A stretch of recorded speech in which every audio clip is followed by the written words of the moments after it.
Hi, welcome to Albufeira. We are in Portugal, and today is 11th November. This is winter in Europe, but you could see what kind of weather we have in Albufeira. We are in front of the vast ocean and the cliffs and the beautiful white houses. Reminds me of Santorini. The entire area of this part of Portugal is called Algarve.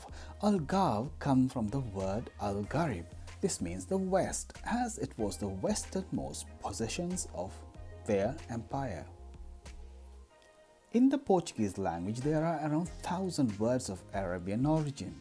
In general, the names of Portuguese towns which begins with the prefixes al, ben, and ode come from Arabic language. For example, Albufeira, Alvo, Almanzil, Benafim, Bensafirm, Odesiaxe. The old irrigation techniques, the whitewashed houses, the typical chimney also have a strong mark of Arabian influence. The Caliphate of Cordoba, to which the Algarve belonged, fell in the 11th century. Thus, the Algarve became an independent Moorish kingdom with Silves as its capital. In the town of Silves, you can still find a castle that is actually one of the best preserved Moorish fortifications in Portugal, the Reconquista. In the north of Portugal, a Catholic country was founded in the 8th century. It was called Portugal. The names of two cities, Porto and Cale. This was declared an independent kingdom in 1140. The first king of Portugal, Alfonso I, extended the Portuguese territory from its southern borders, the Mondegro River, Coimbra, to the Tagus River line. He did this by conquering many towns from the Moors, including Leira, Santarém, and Lisbon, which was conquered in 1147. The long series of battles to regain control over the land from Moors are also known as the Reconquista. The second Portuguese king, Sancho I, held by an army of crusaders, commanded a raid from Lisbon to the Algarve. He sieged the Moorish capital of the Algarve, Silves, and conquered it in 1189. Although the Moorish could reconquer the town 2 years later and keep the Algarve until 13th century. The conquest of Silves represent the decline of the Arabian rule in the Algarve. Afterwards, it was a question of time to reconquer the region and integrate it into the Portuguese kingdom. This happened in the middle of 13th century. At this time, the war against the Moors was over. Christian settlers moved into Algarve and built the first Catholic churches, usually by covering mosques into churches. This was the case in Silves, Faro, Lul, and Tavira. Some Moors still remained in the Algarve, living in the countryside and in some towns. Portuguese kings granted them rights of citizenship as well as some religious tolerance, until centuries later the Inquisition compelled Moors and Jews to become Christians.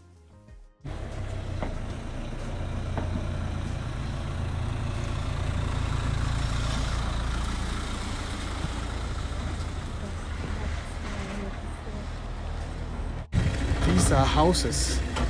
Look like nobody lives anymore. But some houses, there's still people. That one.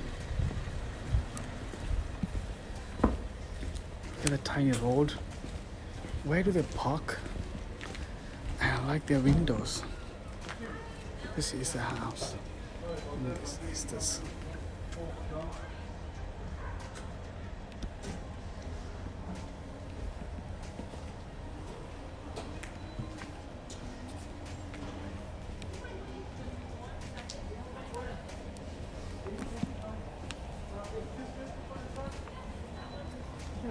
This building, one of the 24 buildings, remains in 1755. These are some of the buildings remained from 1755 earthquake which devastated this part of the country. and killed hundreds of people. That was a huge population by then.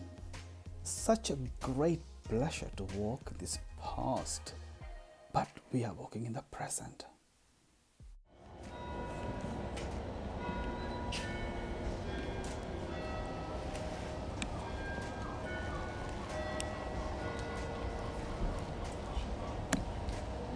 This church was built on top of a mosque. It was restored in 1499, but the 1755 earthquake it demolished it, and it was rebuilt in the same place.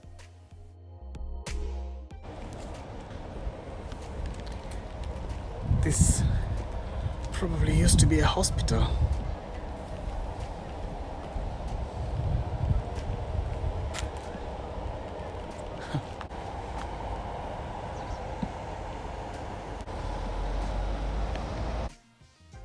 The old alleyways and tile paths still remains a testament to its old past. Even though we always talk about the Moorish past of Algarve or Albufeira, but it's in 3000 years history. During this period, different people has occupied this part of the world, such as Phoenicians, Greeks, Romans, and in the end, the last was the Moors. But what have Portuguese learned from its conquerors for thousands of years? Having stable borders, mainly the same as today since 13th century, and no more territory to conquer, Portugal got involved in several wars against Castile before concentrating its effort in continuing the war against Moors in Morocco. And they have captured places like Tangier, Larache, Arzelia, El Jadida, Azmo, Magado. This all happened during the great ruler Henry, the navigator. But for his effort, Henry was called with different names: Great Master of the Knights of Christ and Governor of the Algarve. But Henry died before the most important discoveries were made. Bartholomew Diaz rounded Cape Good Hope. Vasco da Gama discovered India, 1498. Pedro de Alves discovered Brazil in 1500. Let's talk more about even my motherland conquered by Portuguese in the next video.